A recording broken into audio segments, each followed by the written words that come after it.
For today's video, gagawa naman tayo ng crispy potato chips. Napakasarap, napakadaling gawin. So stay tuned, let's get to it.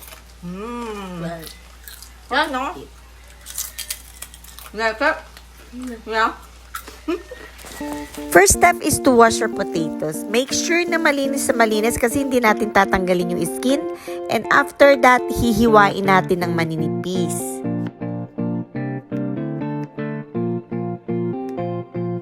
After slicing our potatoes, maaari na tayo magpainit ng ating cooking oil kasi i-deep fry natin siya. After that, maaari na natin i-transfer ang ating sliced potatoes sa ating mixing bowl. On this recipe, you don't need to wash or soak the potatoes again. Simply add some salt and cornstarch and that's it. So simple, napakadali, kaya maaari na nating iprito ang ating mga potatoes.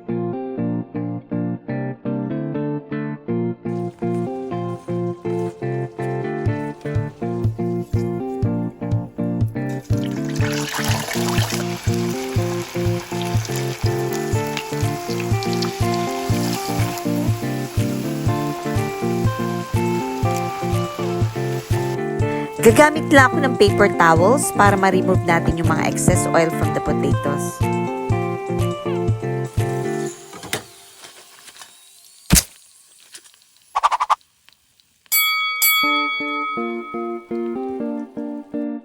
I-fry lang natin ang ating patatas until it's golden brown.